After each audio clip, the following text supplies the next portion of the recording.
మాట్లాడితే ఎలా ఉంటదంటే గోడ కట్టినట్టు ఉంటదంట. పురుషులు మాట్లాడితే దడికట్టినట్టు ఉండదంట.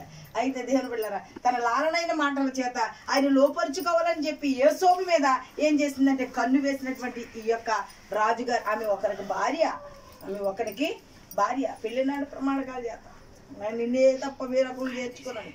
దేవుని బిడ్డలారా ఆయాలే మర్చిపోతాం.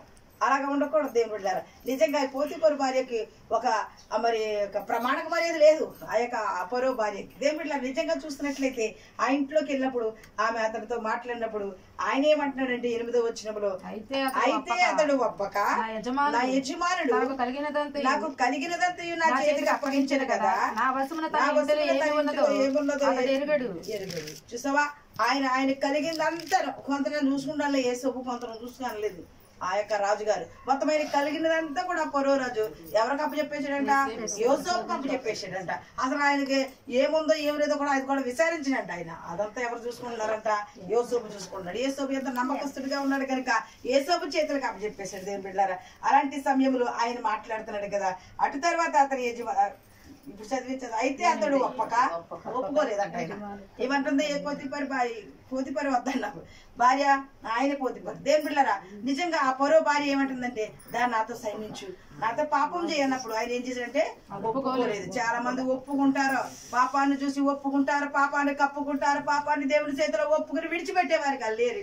ఈ దినాల్లో చూసినట్లయితే రహస్య జీవితం అనేది చాలా మంది కలిగి ఉంటున్నారు. అటువంటి రహస్య జీవితాన్ని కలిగిన వారికి దేవుడు తోడై ఉండడు. ఏది చూస్తే దాని కొరకు పడిపోయిన వారికి దేవుడు తోడై ఉండడు. ఇదిగో పోతీఫరు భార్య మాట్లాడిన మాటలు అతను ఏమాత్రం కూడా ఒప్పుకోలేదు. అబ్బే నాకు అటువంటి పని కుదరదంటూ ఏమని మాట్లాడతాడంటే అక్కడ యేసోబు చక్కని మాట మాట్లాడుతున్నాడు. ఆయన ఏమంటున్నాడంటే, చదవమ్మా, నీవు ఈ ఇంటిలో నాకంటే పైవాడు ఎవడనూ లేడు, నీవు ఆయన కంటే పైవాడు ఎవరు లేరు కనుక అదే ఆయన ఏదైనా అవకాశం ఉంది.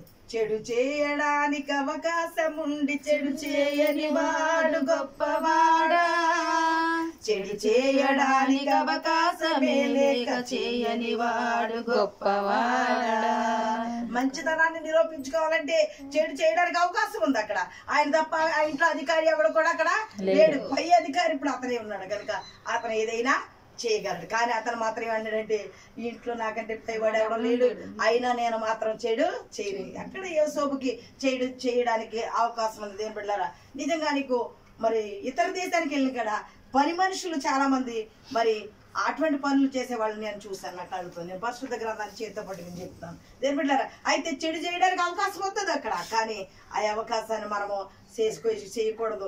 మనకున్నటువంటి ప్రార్థన జీవితాన్ని, మనకున్నటువంటి దేవుని సహాయాన్ని నుంచి మనం తొలగిపోయినట్లయితే దేవుడు మనకి ఇటువంటి సహాయం కూడా చేయడు. కాబట్టి మనం నమ్మకస్తులుగా ఉండాలి. అక్కడ పోతీఫరు ఇంట్లో ఉన్నటువంటి లేదా ఐగుప్తు ఇంట్లో ఉన్నటువంటి యోసేపు అన్నాడు కదా, నేను మాత్రం అటువంటి పని చేయనని చెప్పి మాట్లాడుతాడు కదా.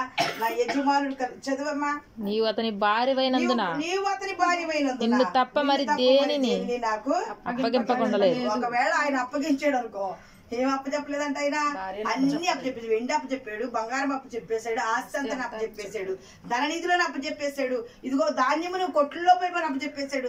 సమస్త దేశాన్ని కూడా ఏలుతున్న ప్రధానమంత్రి గారిని అక్కడ ఏలుకొని నీకు ఏది కావాలో నువ్వు అది చేయి, నువ్వేది చేస్తే అదే మంచిదని చెప్పి ఆయన అక్కడ యోసేపుని పెట్టాడు. కానీ అధికారం ఉంది కదా అని ఇష్టం వచ్చినట్టు ఆయన చేయలేదు. దేవుని బిడ్డలారా అధికారం ఉందని కదా అని ఇష్టం వచ్చినట్లు చేస్తే దేవుడు సంతోషించే దేవుడు కాదు. అలాగా ఎవరు చేశారు? అధికారం ఉంది కదని ఎవరు చేశారు చెప్పాలి.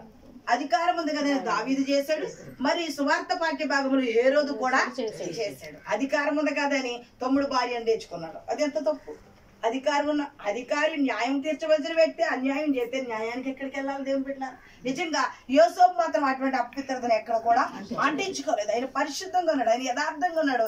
ఆయన అంటాడు కదా, నిన్ను మాత్రం తప్ప నాకు అన్ని కూడా అప్పచెప్పాడు. ఎందుకో తెలుసా, నువ్వు ఆయన భార్యవి కనుక నిన్ను నేను ముట్టుకోవడానికి కానీ ఇటువంటి మరి అంటే చక్కని మాట్లాడు. కాబట్టి నేను ఇట్లు ఇంత ఘోరమైన దుష్కార్యము చేసి దేవునికి విరోధముగా పాపము కట్టుకుందును యజమానుడి భార్యతో ఎంత చక్కగా చెప్పాడు. అమ్మా నువ్వు మాత్రం ఆయన భార్యవి. యవనస్తుడికి అంత నిదానము, యవనస్తుడికి ఎవరికైనా అంత నిదానం ఉంటుందా? పాపం చేయడానికి ఎవరన్నా రా అంటే ముందే ఉంటారు. దేని బిడ్డారా నిజంగా పాపము అనేది చాలా భయంకరమైనది. దేవుని బిడ్డ దాంట్లో పడ్డాక తెలుస్తుంది ఎలా బయటకు రావాలని. చాలా కష్టం. అందుకని భూమి మీద నాకు దుఃఖము కలిగించింది, మరణము కంటే ఎక్కువ దుఃఖము కలిగించింది ఏంటంటే ఉరులు వంటి బంధకముల వంటి స్త్రీ అంట. ఆమె ఆ దేవుని దృష్టికి మంచివారైన వారంటే దాని వలలో దేవుని బిడ్డారా దేవునికి స్తోత్రం. ఇదిగో ఈ మధ్యాహ్న కాలంలో నేను యవనస్తులైన బిడ్డతో దేవుడు మాట్లాడతాడు. ఏమంటే వెళ్ళిన కాడ ఎన్నో కనబడతా ఉంటాయి, మనకి ఎన్నో అందమైన రూపాలు మనకు చూపిస్తా ఉంటారు చాతాను. దేవుని బిడ్డారా దానికి మనము అందంగా ఉందంట, తినడానికి రమ్యముగా ఉందంట, చూడడానికి అందంగా ఉందంట. ఈ కొన్ని పళ్ళు తిని కొన్ని పళ్ళు తెచ్చి ఎవరికి ఇచ్చిందంట, తెచ్చిపెట్టేసింది మనకు. దేవుని బిడ్డ నిజంగా చూసినట్లయితే అందంగా ఉన్నదాన్ని నమ్మకూడదు, ఏ మోసంలో మనం పడకూడదు. అంటే దేవుని సహాయం మనకు ఉండాలి. నేను ఈ దేశం ఎందుకు వచ్చాను? ఫలానా పని చేసుకోవడానికి వచ్చాను. నా పని ఏంటి? నేను యథార్థంగా వెళ్తున్నా.